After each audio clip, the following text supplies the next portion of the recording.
Ikulu ya White House inaweza kujipata kwenye mzozo juu ya mipango ya Rais Donald Trump kupokea ndege ya kifahari kutoka kwa serikali ya Qatar yenye thamani ya dola za Kimarekani milioni 400 ambayo itakabidhiwa idara ya ulinzi ya Marekani ili itumike kama sehemu ya zinazoitwa Air Force One, ndege rasmi za usafiri wa rais.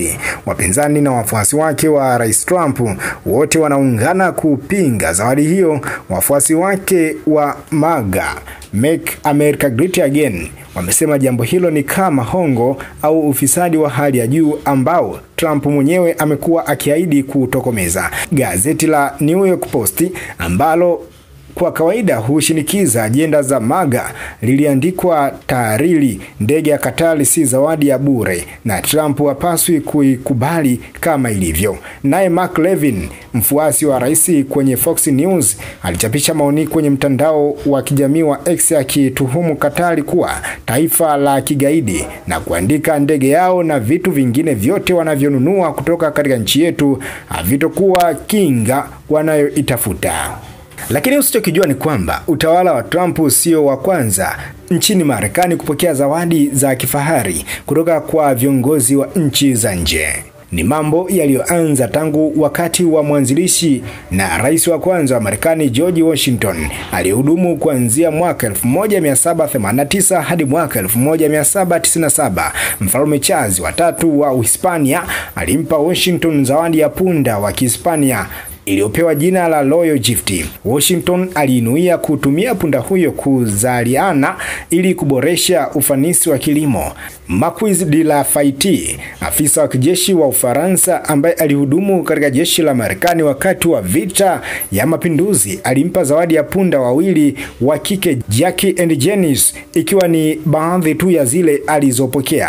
Abraham Lincoln alikuwa rais wa 16 wa Marekani, akihudumu kutoka mwaka 1861 hadi kuuawa kwake mnamo mwaka 1865. Abraham Lincoln alikataa kwa uzuri zawadi ya kundi la tembo kutoka kwa mfalme wa Siam ambayo kwa sasa inajulikana kama Thailand mwaka 1862, lakini alichukua upanga uliotengenezwa kwa nyenzo za thamani na ustadi wa hali ya juu na picha ya mfalme huyo na meno mawili ya tembo, kulingana na barua ambayo Lincoln aliituma kwa mfalme Mongkut.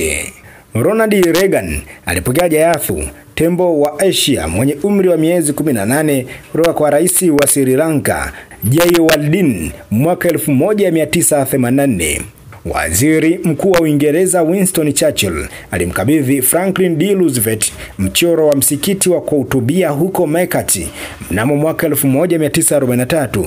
Mwigizaji wa Hollywood Brad Pitt alinunua kazi hiyo huko New Orleans kwa dola za Kimarekani milioni 2.95 kama zawadi kwa mke wake wa wakati huo Angelina Jolie, ambaye aliuza muongo mmoja baadaye kwa dola za Kimarekani milioni 11.5. Richard Nixon alipokea zawadi ya punda wawili wakubwa kutoka China mwaka 1972 kufuatia ziara ya rais wa Marekani katika nchi hiyo ya kikomunisti. Punda wa kike Ling Ling na mwenzi wake wa kiume Hinsing walikabidhiwa mbuga ya wanyama ya kitaifa huko Washington DC. Mnamo mwaka 1997, Rais Bill Clinton na mkewe Hillary walipokea zawadi ya zulia lililotengenezwa kwa mikono lenye picha zao kama zawadi kutoka kwa kiongozi wa Azerbaijan Heydar Aliyev. Zulia hilo la futi 6 kwa 5 lilitengenezwa kwa siku moja na timu ya wanawake 12 kulingana na ripoti. John F. Kennedy alizawadiwa farasi kwa ajili ya mama wa taifa Jacqueline na binti yao Caroline kutoka kwa rais wa Pakistan Ayub Khan mwaka 1962. Mnamo Machi mwaka 1904, simba kutoka kwa mfalme wa Ethiopia Menelik wa pili aliwasili kwa Theodore Roosevelt na baadaye akapokelewa katika hifadhi ya kitaifa ya wanyama. Kama ilivyo kwa marais wengine wengi, maktaba ya urais ya Barack Obama ina maelfu ya zawadi alizopewa, ikiwa ni pamoja na vifungo vya shati vya fedha, mapambo ya Krismasi na kifaa cha kunoa penseli kilichoundwa mfano wa basi la ghorofa 2.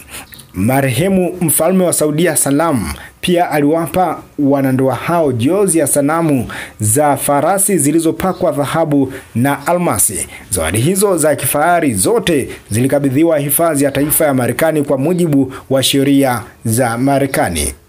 Kwa zawadi ya Trump ndege mpya, hakuna chochote ambacho Marekani itatoa kufuatia zawadi hiyo, lakini wachambuzi wengi wanasema itakuwa ni ujinga kutarajia kwamba familia ya kifalme ya Qatar itatoa zawadi kubwa bila masharti yoyote. Katiba ya Marekani inazuia maafisa kukubali zawadi yoyote, malipo, ofisi au cheo cha aina yoyote ile kutoka kwa mfalme, mwanamfalme au nchi ya kigeni. Kupitia mtandao wake wa kijamii wa Truth Social, Trump aliandika, ni mpumbavu pekee ndiye ambaye hatokubali zawadi hii kwa niaba ya nchi yetu. Ikulu ya Marekani imesema ndege hiyo itatolewa zawadi kwa serikali ya Marekani. Ibrahim Mbayu TV ni kusihi, kama bado hujasubscribe katika YouTube channel yetu, basi hakikisha kwamba una subscribe, lakini pia usisahau kulike, kucomment na kushare taarifa zote ambazo sisi kama Mbayu TV tunakupatia wewe kila siku na kila saa. Langu jina ni David Edward. Uwe na siku njema.